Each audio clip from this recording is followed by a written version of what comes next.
So we have arrived in Mendoza today. We arrived very early, kicked off the day around 4:30 a.m., leaving Buenos Aires, caught a 2-hour plane to Mendoza, at which point we picked up a car. And today marks the first of a 3-day trip to Mendoza. Today we've dedicated explicitly to sightseeing and nature.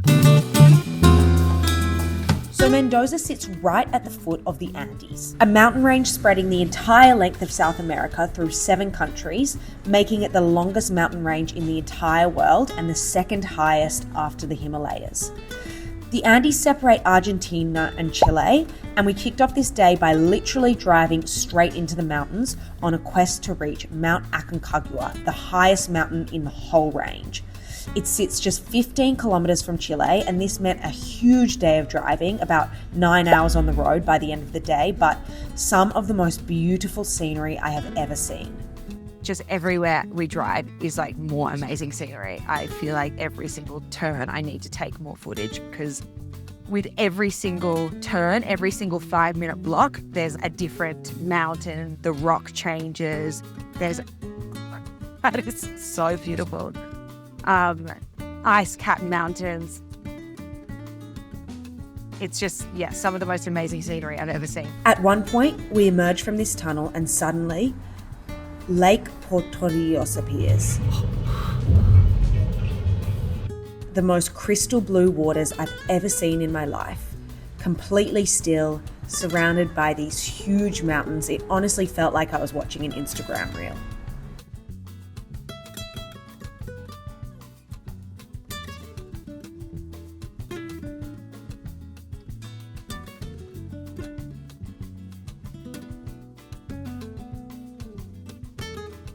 One of the most beautiful lakes, the most beautiful lake I've ever seen. Stopped off in a little town called Uspallata for a much needed coffee and a quick snack before continuing on our drive. We're now on our way to Mirador Aconcagua.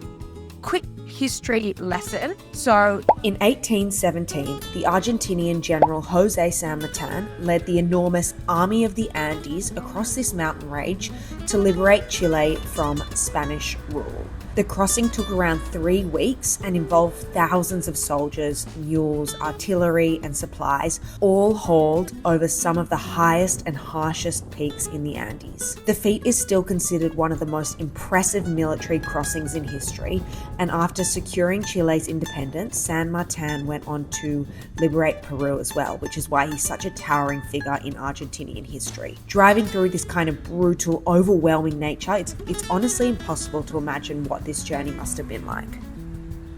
Super steeped in history, super awesome to be driving through here.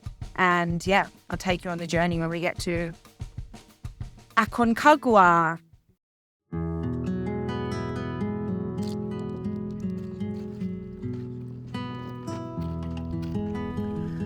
After 5 hours on the road, we finally arrived at Mirador Aconcagua. Just 15 kilometers from Chile, and of course at the base of the lookout is none other than San Martin's bust. To get as far as we did, you need a ticket to the second car park, at which point you walk another 10 minutes or so to the final lookout.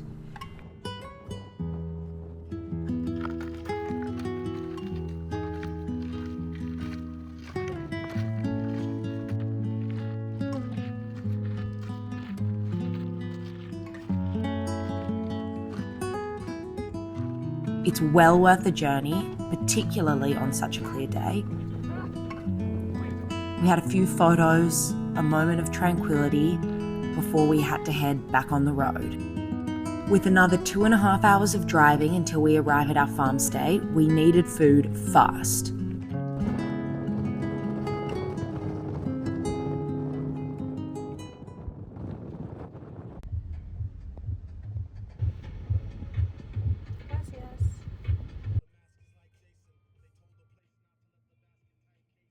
We've stumbled upon somewhere for a very, very late lunch, starved. All throughout the small town are all these homestay, home-cooked restaurants. And I found this one on Google Maps, and this is our view. It's a family restaurant, so the lovely lady who's welcomed us is cooking our food. She just bought us out 2 beers, and honestly, I couldn't think of a better place to have a very well-deserved lunch after hours and hours of driving by one of us. But the final destination was truly remarkable. We walked as far as we could. Oh my gosh. Oh, wow. Muy bien, ahí. Pancito. What is it? It's like meat stew with corn on the top. Look at yours. It looks absolutely unbelievable. Exactly.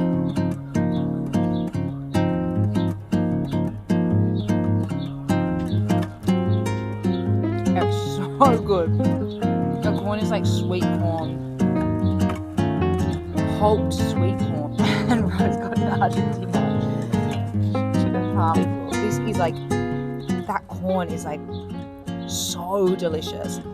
I'm very impressed.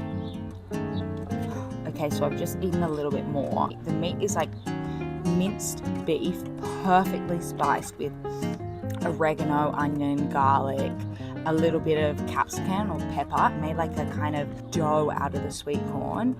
It is honestly delicious. Maybe one of the best meals I've had so far in Argentina. Probably I'm saying this because I'm absolutely starving, but unbelievable. Really, really good.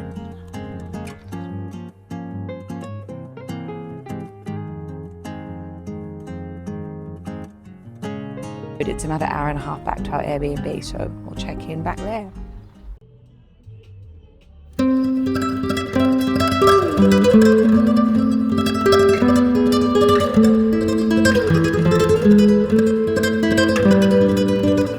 Okay, so we finally made it to our farm stay. It is potentially one of the nicest places I've ever stayed in my whole life. We got here just in time for the remnants of sunset. I mean, have a look at this.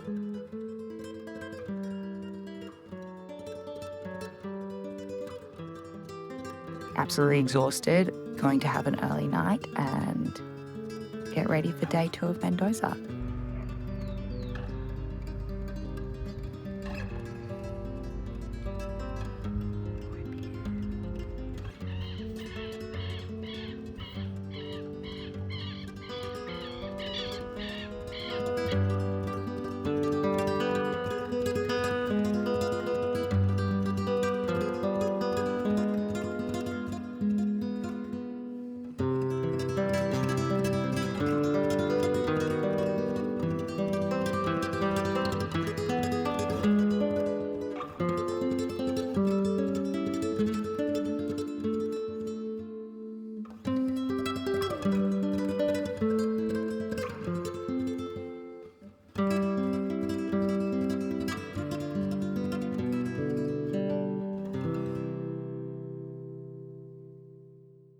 So this is the main area where you can cook, you can have coffee in the morning, and then the hotel has 4 of these little huts, which are kind of like tiny home things, and each of them are named after the good years that this winery has had. So 2000, ours is 1964, and then the other 2 are, I think, 2022 and 2017.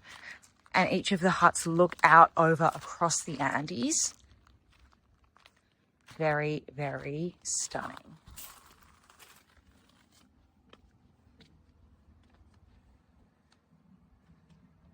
Not a bad view to wake up to. Day 2 of Mendoza. Right now, we are driving to Mosondo Parador, which is a restaurant on the river. It looks absolutely divine. I'm absolutely starving. Excited to eat some meat.